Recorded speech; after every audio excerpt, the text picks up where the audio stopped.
चलिए एक बार फिर से आप लोग को टीचमेंट में स्वागत है। और अभी मैं आप लोग को समरूप त्रिभुज लेकर आया हूँ। देखिए समरूप त्रिभुज क्या होता है। समरूप त्रिभुज का मतलब है सम माने बराबर, रूप माने आकार। जिसका आकार बराबर है उसे क्या कहेंगे? समरूप त्रिभुज कहेंगे। समरूप त्रिभुज का मतलब होता है सम माने बराबर, रूप माने आकार, माने जिसका आकार बराबर हो। आकार कोई जरूरी नहीं कि बराबर बराबर ही हो, बड़ा छोटा भी हो सकता है, छोटा बड़ा भी हो सकता है, माने देखने में रूप बराबर हो। ठीक है, देखने में रूप बराबर उसे क्या कहेंगे? समरूप। ठीक है, अब देखिए दो त्रिभुज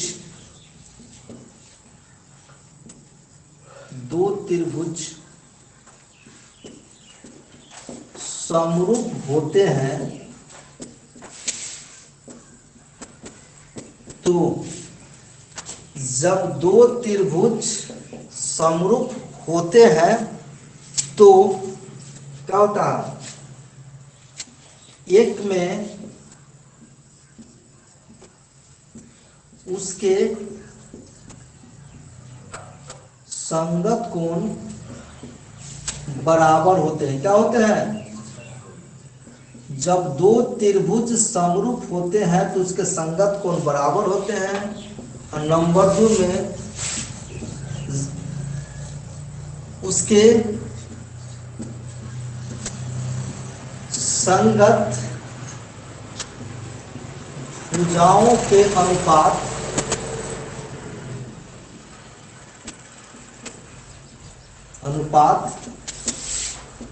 बराबर होते हैं।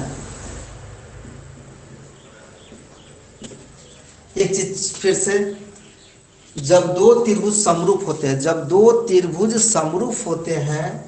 तो उसके संगत कोण बराबर होते हैं और उसके संगत भुजाओं का अनुपात बराबर होते हैं। तो समरूप त्रिभुज कब किसे कहते हैं? जब दो त्रिभुज समरूप होते हैं तो उसके संगत कोण क्या होते हैं? बराबर होते हैं और उसके समरूप भुजाएं का अनुपात बराबर होते हैं। कोई दिक्कत? देख लीजिए त्रिभुज क्या है? ए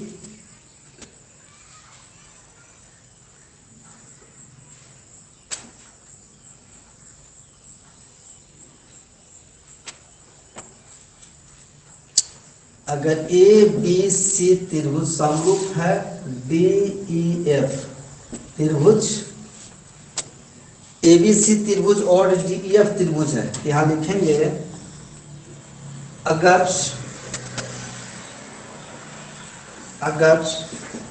त्रिभुज का सिंबल है, त्रिभुज ए बी सी समरूप, इसको क्या बोलते हैं? समरूप। त्रिभुज डी ई एफ इसको क्या बोलते हैं? समरूप का सिंबल है। त्रिभुज ए बी सी त्रिभुज डी ई एफ के समरूप है तो क्या हो जाएगा? इसके संगत कोण माने ई कोण जो है, ई कोण के कोण ए बराबर कोण डी, कोण ए बराबर क्या हो गया? कोण डी बराबर हो जाएगा। कोण बी बराबर जो है कोण ई हो जाएगा और कोण सी बराबर कोण एफ हो जाएगा। अरे संगत कोण, ऊपर का तो ऊपर का, साइड वाला तो साइड वाला, तिरछा वाला तो तिरछा वाला। ठीक है ना? माने संगत कोण का मतलब कि जो ऊपर होगा तो ऊपर का सब ऊपर वाला बराबर होगा, साइड में तो साइड में, अगल में तो अगल में, बगल में तो बगल में। माने ये क्या होता है कि अगल बगल, साइड, इधर उधर जो भी है उसके संगत कोण क्या होते हैं? बराबर होते हैं, एक नंबर में। और 2 नंबर में संगत भुजाओं का अनुपात बराबर होता है। तो संगत भुजा कौन है? तो तिरछा तो तिरछा, नीचे वाला तो नीचे वाला, साइड वाला तो, ठीक है ना? तो देखिए ए बी, इसका इधर तिरछा इधर लिया तो इसका इधर क्या हो जाए? ए बी बटे डी, अनुपात माने बट्टा होता है बराबर। नीचका वाला लेते हैं बी सी तो क्या हो जाएगा? E F. अगर पहले इसमें के लेंगे तो सब इसमें के पहले आएगा, अगर इसमें पहले लेंगे तो पहले सब इसमें का आएगा। ठीक है, तो ए बी पहला इसका है तो ए बी बटे डी ई। अगर इसके पहला बी सी ले रहा है तो मैंने इसको लिया है तो फिर बी सी के पहला होगा तो बी सी बटे ई एफ, और क्या हो जाएगा ए सी बटे डी एफ। ये क्या होता है, समरूप त्रिभुज। अगर त्रिभुज समरूप हो, जल्दी, अगर त्रिभुज समरूप हो तो क्या होते हैं, उसके संगत कोण बराबर होते हैं, उसके संगत भुजाओं का अनुपात बराबर होते हैं। और उसी को प्रैक्टिकली हम बता दें कि त्रिभुज एबीसी समरूप है त्रिभुज डीईएफ, तो क्या हो जाएगा, एक कोण ए बराबर कोण डी हो गया, कोण बी बराबर कोण ई हो गया, और कोण सी बराबर कोण एफ हो गया। ठीक है, प्रैक्टिकली हो गया, एक कंसेप्ट हो गया कि त्रिभुज ए बी सी त्रिभुज डी ई एफ के समरूप है। इसको क्या पढ़ेंगे, समरूप का सिंबल है, समरूप है तो क्या हो जाएगा, एंगल ए बराबर एंगल डी, एंगल बी बराबर एंगल ई, एंगल सी बराबर एंगल एफ। संगत कौन हो गया, त्रिभुज ए बी सी समरूप। उसके बाद भुजा का अनुपात, इसका ए बी तो इस साइड का, तो इसका डी ई, तो ए बी बटे डी ई बराबर बी सी नीचे वाला लिया है तो इसका नीचे क्या है ये, तो बी सी बटे ई एफ, और इसका इस साइड लिया है ए सी तो ए सी बटे डी एफ। उम्मीद करते हैं कि समरूप आपको समझ में आया होगा। अब इसी से रिलेटेड आपको फिर बहुत सारा थ्योरम है, प्रैक्टिकल करना है, बहुत इंपॉर्टेंट है। अगर आप बेसिक को समझ जाते हैं तो आपको आगे दिक्कत नहीं होगा, लेकिन मेन बात है कि अगर आप बेसिक नहीं समझते तो आगे दिक्कत होगा, सीधी सी बात। अब देखिए आगे इसमें बहुत सारा क्वेश्चन थ्योरम आता है। थ्योरम है प्रमेय,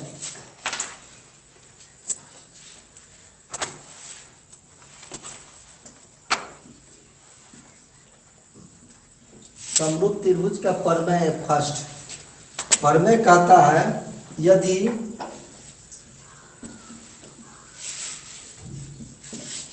दो त्रिभुज, त्रिभुज का सिंबल है, दो त्रिभुज में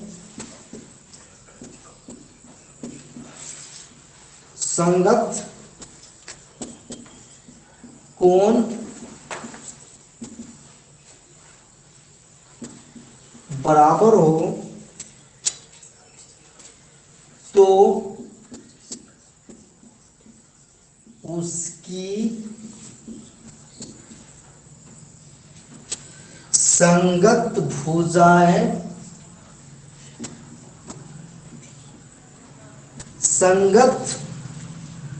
भुजाएं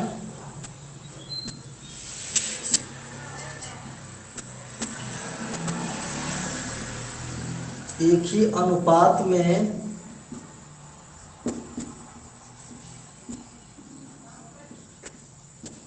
होती है और त्रिभुज क्या होते हैं, समरूप होते हैं।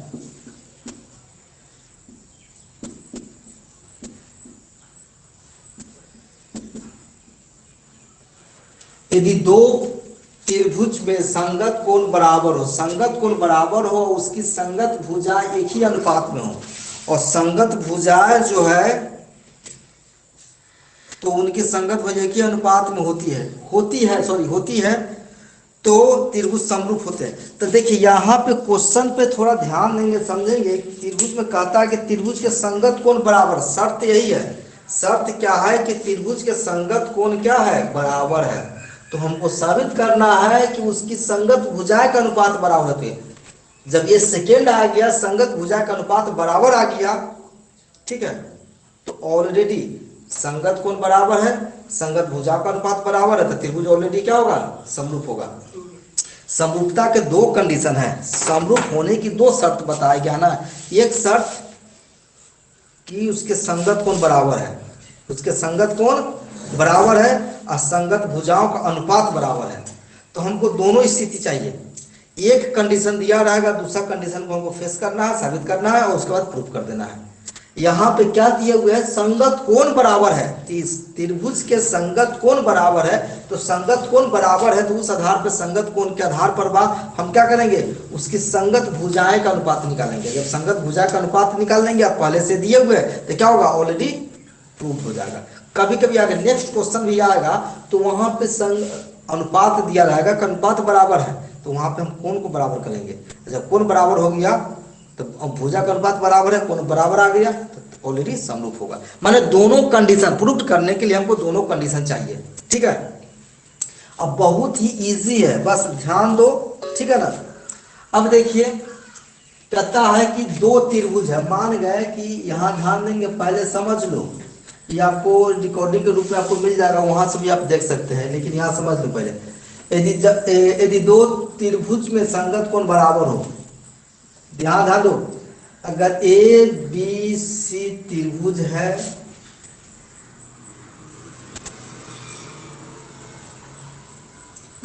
डी ई एफ एक त्रिभुज ए है, दो त्रिभुज है, ठीक है ना। तो यहां क्या लिखेंगे, माना कि ए बी सी तथा डी ई एफ दो त्रिभुज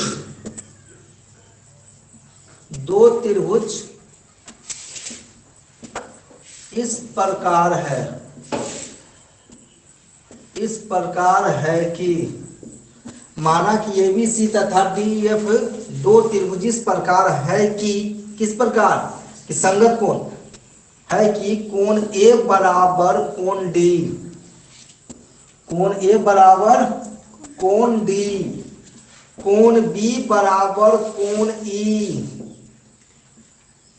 कोण बी बराबर कोण ई, और कोण सी बराबर कोण एफ। कोई दिक्कत, एफ। तो सिद्ध करें कि त्रिभुज ए बी सी समरूप है त्रिभुज डी ई एफ के। आया समझ में? ये साबित करना है कि माना कि ए बी सी तथा डी ई एफ दो त्रिभुज इस प्रकार है कि कोण ए बराबर कोण डी है, कोण बी बराबर कोण ई है, कोण सी बराबर कोण एफ है। Very simple. जो यहाँ पे अपना कुछ नहीं लिख रहा है, अकॉर्डिंग टू क्वेश्चन जो बताया उसके अनुरूप हम चल रहे हैं। क्वेश्चन में कहता है कि दो त्रिभुज के संगत कोण बराबर है, तो समरूप साबित करना है। हमने क्या किया, दो फिगर बनाया, इस चीज को आपको ही बनाना है। माना कि त्रिभुज एबीसी और डीएफ इस प्रकार है, किस प्रकार कि कोण ए बराबर कोण डी, कोण बी बराबर कोण ई, कोण सी बराबर कोण एफ। कोई दिक्कत? तो सिद्ध करें कि त्रिभुज एबीसी समरूप त्रिभुज डीईएफ, माने ये दोनों क्या समरूप है, उसका रूप बराबर है, देखने में क्या है, रूप बराबर है, ठीक है, ये साबित करना है। अब देखिए, किसी प्रमेय को, किसी भी चीज को प्रूव करने के लिए कभी कभी क्या करते हैं हम लोग, कुछ रचना करते हैं, कभी नहीं करते हैं। लेकिन क्यों करते हैं, कहाँ करना चाहिए, ये आपको प्रैक्टिकली जो है ना बताया जाता है। मान लीजिए कि किसमें क्या करना है, किसमें नहीं करना है, वो आपको ध्यान में रखना होगा। जैसे किसी को नहीं मालूम, जैसे हम अभी बता रहे हैं इसमें रचना करना है, तो आपको भी ध्यान में रखना है किसमें रचना करना है, किसमें नहीं रचना करना, वो बताया जाएगा, ठीक है। लेकिन आपको ऐसे पता नहीं चलेगा, ठीक है। जब इसको प्रैक्टिकल कर लेंगे आपको मालूम हो जाएगा, फिर तो बना लेंगे, आपको ही मालूम चलेगा कहाँ इसमें भी रचना करना होता है, इसमें रचना करेंगे। रचना समझ रहा ना, रचना ए बी बराबर डी पी, यहां पे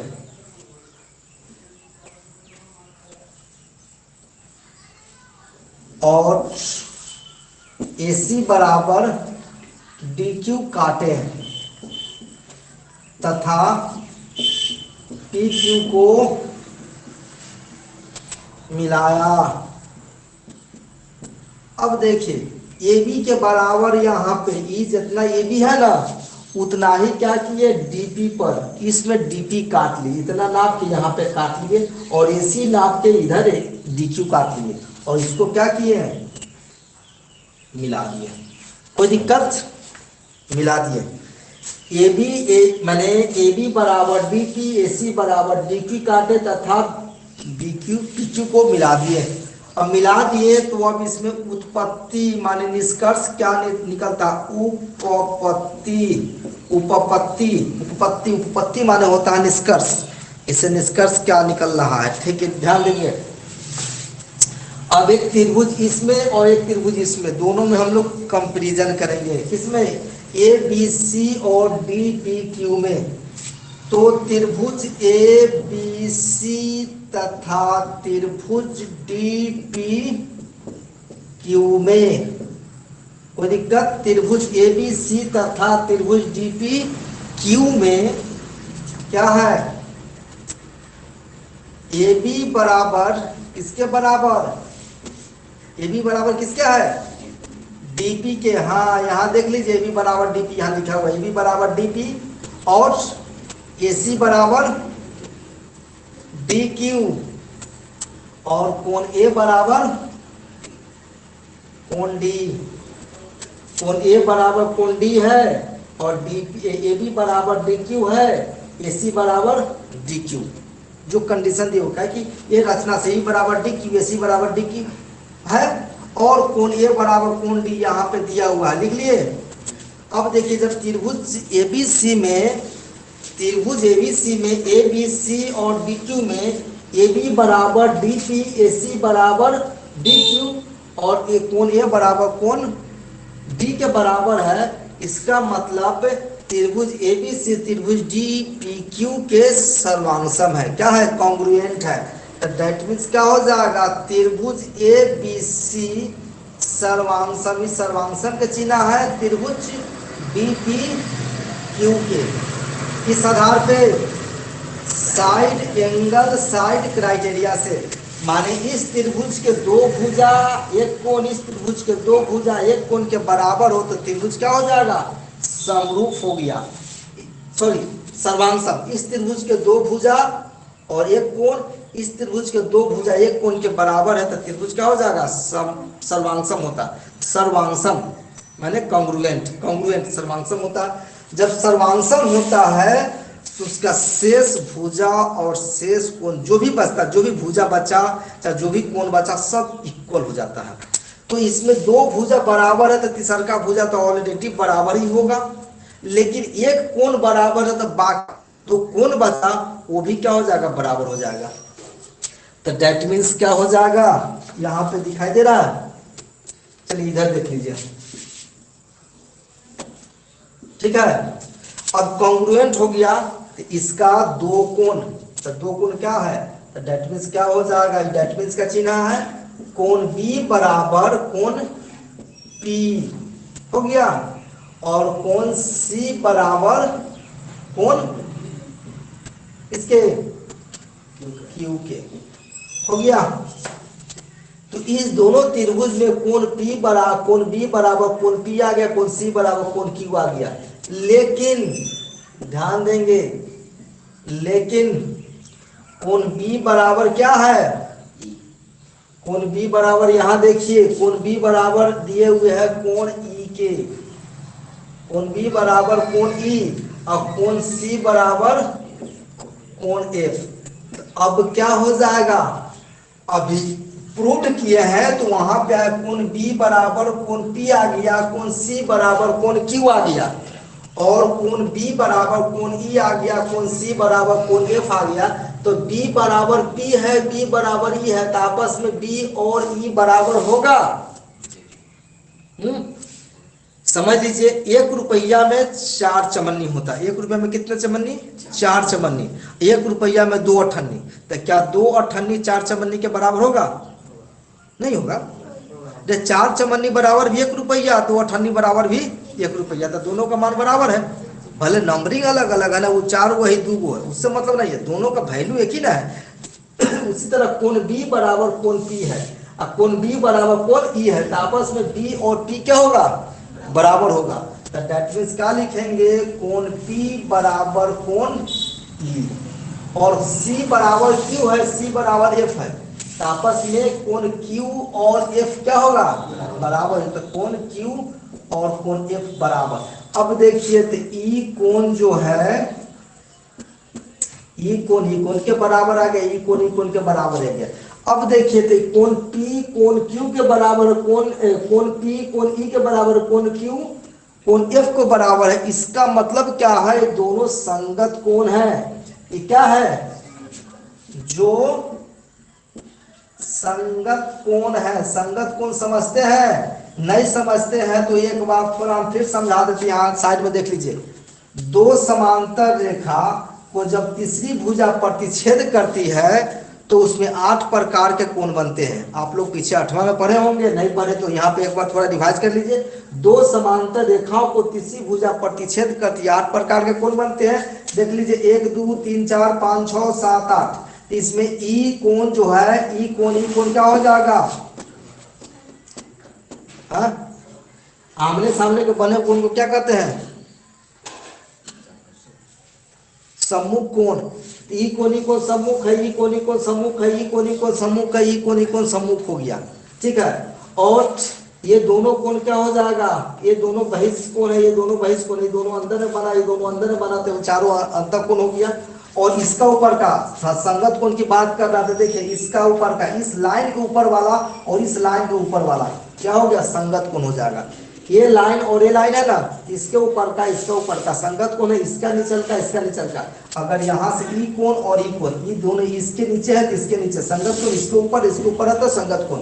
और यहाँ देखिए इसके दोनों ऊपर तो इसके दोनों ऊपर संगत कोण, इसके नीचे संगत कोण होता है। तो इस तरह देखिए ये लाइन अगर दोनों, अगर ये क्या ई और ई बराबर है तो जो संगत कोण है, चाहे इसको संगत कोण नहीं भी लिख सकते हैं, तो अर्थात क्या हो जाएगा, संगत कोण के जैसा है ना। इसके ऊपर भी तो इसके ऊपर भी बराबर है, तो इसका मतलब संगत कोण हो गया। जब संगत कोण हो गया तो ये लाइन और ये लाइन क्या होगा, समान, अर्थात क्या हो जाएगा, पी क्यू समांतर हो जाएगा ई एफ के।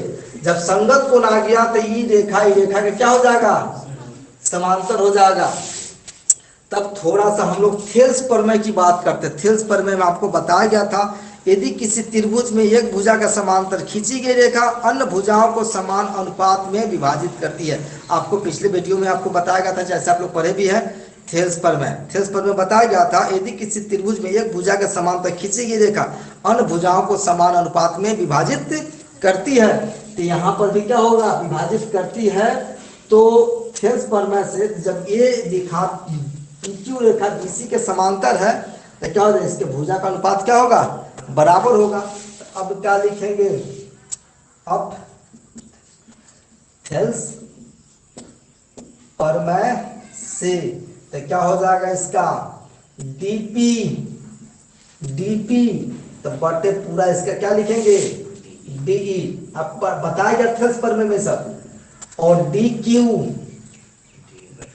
बटे DF, ठीक है। अब देखिए dp के मान कितना है, dp बराबर क्या है, AB, तो dp के जगह पे AB कर दिए बटे DE आ गया। और DQ के बदले AC है, AC बटे DF आ गया। उसी तरह अगर हम सिद्ध करते हैं, अगर ये जो लाइन यहाँ से काटे हैं, अगर ये लाइन जो है हम इसके बराबर ही नाप लेते हैं और इसके बराबर इधर नाप लेते हैं, अगर इस तरह से मिलाते ऐसे काटते तो क्या होता है, यहाँ BC को प्रूव कर, दैट मीन्स क्या हो जाता है, AB बटे DE बराबर AC बटे DF बराबर BC बटे F आ गया। उसी तरह दो पार्ट माने AB बटे DE AC बटे DF आ जाता। उसी तरह अगर हम प्रूव करेंगे तो BC बटे EF भी आ जाएगा। तब इस त्रिभुज के संगत भुजा का अनुपात बराबर आ गया, इस त्रिभुज और इस त्रिभुज के संगत भुजा का अनुपात बराबर आ गया, और इसका तीनों कोण क्या हुआ, बराबर दिए हुए। जब तीनों कोण बराबर है तो संगत भुजा का अनुपात बराबर कर लिए। जब संगत भुजा का अनुपात बराबर है, तीनों कोण बराबर है, तो आपस में क्या हुआ, त्रिभुज समरूप होगा।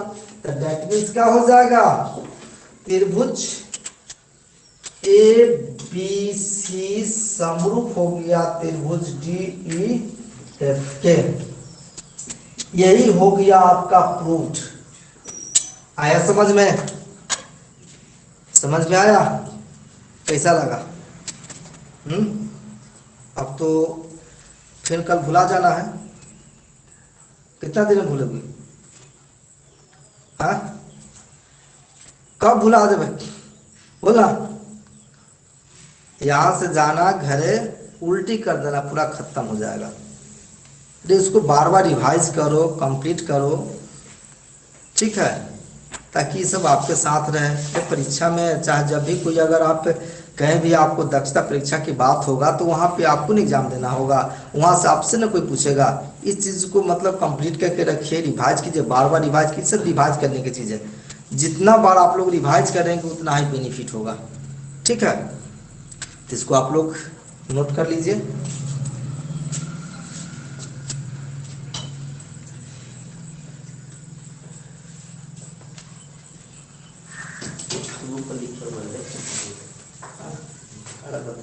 छोटे तो लोग नहीं लिखे हुए हैं, तो लिखे हुए थे ऑनलाइन चल रहा है, तो उतना देर हम वीडियो थोड़ी रुकेंगे,